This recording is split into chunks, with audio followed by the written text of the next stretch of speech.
आप देख रहे हैं एबीपी न्यूज। 8:30 बजे का वक्त हो चुका है और कुछ और स्पेशल रिपोर्ट्स के साथ हाजिर हैं। हम बात करते हैं उत्तराखंड की त्रासदी की, जहां आज सुबह एक बुरी खबर आई है। 7 फरवरी से तपोवन के जिस टनल पर रेस्क्यू अभियान चल रहा था, उस जगह से ये बुरी खबर आई।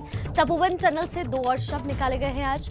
इसके साथ ही अब तक सुरंग से 40 शव निकाले जा चुके हैं। तपोवन में हफ्ते भर पहले ये हादसा हुआ था, जिसमें राहत और बचाव का काम अब भी लगातार चल रहा है। पहले ये आंकड़ा 38 था, यानी कल तक, और आज सुबह बढ़कर यह आंकड़ा 40 तक पहुंच गया।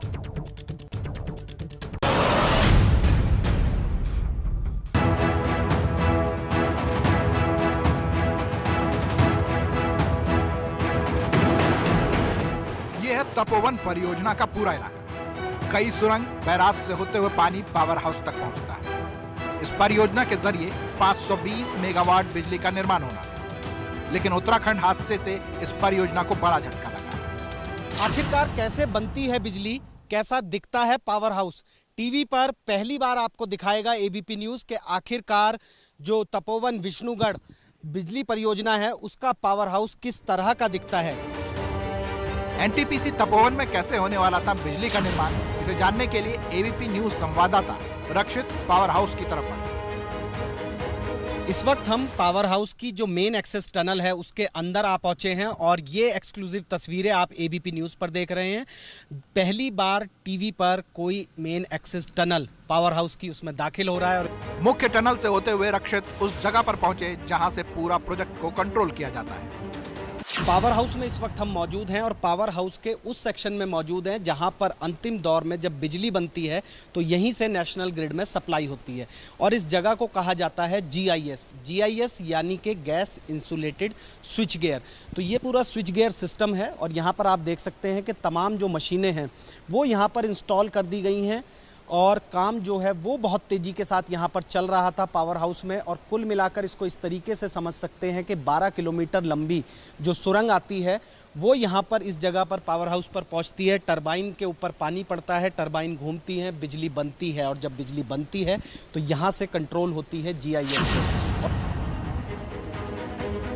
सॉफ्ट एरिया में हमारी मुलाकात एनटीपीसी के इंजीनियर से हुई, जिन्होंने बताया कि इस परियोजना को कैसे तैयार किया गया। हाइड्रो पावर प्लांट की इंजीनियरिंग में जो इसका जियोलॉजिकल सर्वे है और जो हाइड्रोलॉजी है उसकी स्टडी बड़ी अहम भूमिका रखती है। उसी के हिसाब से पूरा डिज़ाइन किया जाता है टनल और सारी फैसिलिटीज़। अब जो ये त्रासदी हुई है इसके लिए हम लोग अभी डैमेज असेसमेंट कर रहे हैं। इस परियोजना के जरिए 520 मेगावाट बिजली सप्लाई होनी है। इसके निर्माण के लिए 17 मंजिलों के बराबर सुरंग बनाई गई है।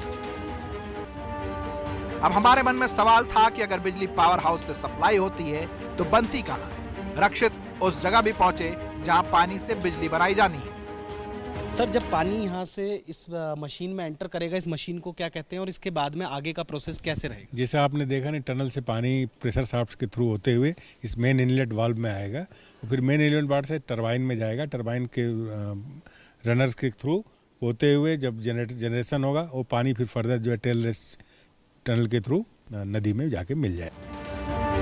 अब आपको बताते हैं इस परियोजना का मकसद क्या था और इसे कैसे तैयार किया जा रहा है। देखो, ये परियोजना है 520 मेगावाट की। ये एक बहुत बड़ा परियोजना है। धौलीगंगा रिवर के ऊपर है, जो अपस्ट्रीम में धौलीगंगा ऋषिगंगा मिलन के बाद हमारा प्रोजेक्ट में आता है। ये प्रोजेक्ट में 4 इकाई हैं 130 मेगावाट की। देखिए, हम नदी में जब हम हाइड्रो पावर बनाने आते हैं तो हम सबसे पहले देखते हैं कि ऊंचाई से पानी, कितनी ऊंचाई से पानी नीचे गिर सकता है। तो इस ऊंचाई का ही हम उपयोग पावर बनाने में करते हैं। यानी करीब 20 किलोमीटर के सुरंग के इस जाल के जरिए 520 मेगावाट बिजली बनाने की परियोजना अपने आखिरी दौर से गुजर रही है। लेकिन उत्तराखंड में आई त्रासदी ने इसे बड़ा झटका दिया। अब चुनौती है इस प्रोजेक्ट को दोबारा खड़ा करने की। और एसडीआरएफ ने उत्तराखंड के लिए एक राहत भरी खबर दी है, जिससे रैनी गांव में बने झील को लेकर खतरे का दावा किया गया था। उस झील की जांच एसडीआरएफ की टीम इस वक्त कर रही है। एसडीआरएफ के कमांडेंट अपनी टीम के साथ रैनी झील पहुंचे थे। जांच के बाद बताया गया कि फिलहाल किसी को डरने की कोई जरूरत नहीं, झील में कोई मलबा नहीं है। झील का पानी अपने रफ्तार से धीरे धीरे निकल रहा है। इससे पहले गढ़वाल यूनिवर्सिटी के प्रोफेसर ने दावा किया था कि झील में मलबा जमा होने से पानी रुक गया है, जो एक बार फिर बड़ा खतरा पैदा कर सकता है। लेकिन एसडीआरएफ की टीम ने वहां मुआयना किया और मुआयने के बाद ये जानकारी दी कि झील का जो पानी है वो अपनी रफ्तार से धीरे धीरे बढ़ता जा रहा है, इसलिए कोई खतरे की बात नहीं है।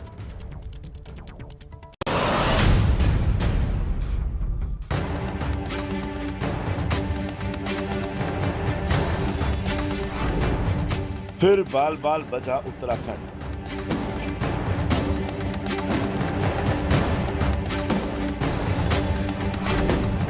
प्रोफेसर का दावा एसडीआरएफ की पड़ताल में खारिज।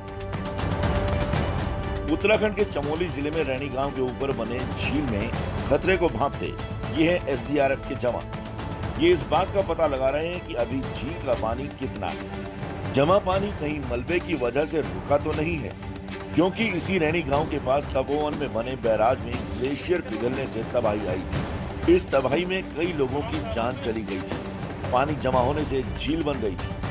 इस झील को लेकर दावा किया था कि उत्तराखंड में खतरा अभी टला नहीं है। गढ़वाल केंद्रीय विश्वविद्यालय में भूगर्भ विज्ञान के प्रोफेसर नरेश राणा ने दावा किया था कि चमोली में ग्लेशियर फटने के बाद मलबा जमा होने के कारण ऋषिगंगा नदी में एक जगह बहाव रुक गया और झील बन रही है। झील ज्यादा बड़ी हुई तो पानी अपना रास्ता बनाएगा और फिर एक साथ नीचे आया तो सैलाब बन जाएगा। ऊपर जो जहाँ से ये चंक कह रहे हैं कि कोई लैंडस्लाइड हुआ है, वो ऊपर वो चंक यहाँ से ये लोग आइडेंटिफाई कर रहे हैं, क्योंकि इन्होंने उस एरिया को पहले देखा था।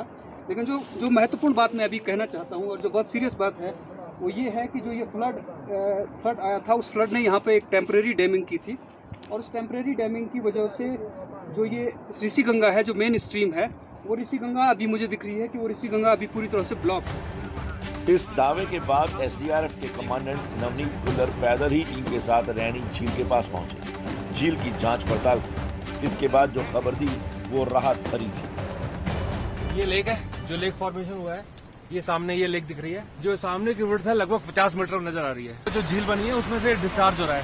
ये ऑलमोस्ट पूरी रिवर है और मड़ी पानी नहीं, बिल्कुल क्लियर वाटर है और अच्छा खासा डिस्चार्ज हो रहा है। लेक पे फिलहाल कोई प्रेशर नहीं बन रहा और ये 500-700 मीटर की डिग्रीज है, ये पूरी डिग्रीज है। यहाँ से आधा घंटा लगता है लेक के माने पर। झील में फिलहाल कोई मलबा नहीं है, झील का पानी रुका भी नहीं है, साफ पानी अपनी गति से बह रहा है। यानी जिस खतरे का दावा गढ़वाल यूनिवर्सिटी के प्रोफेसर ने किया, उसे एसडीआरएफ ने खारिज कर दिया है।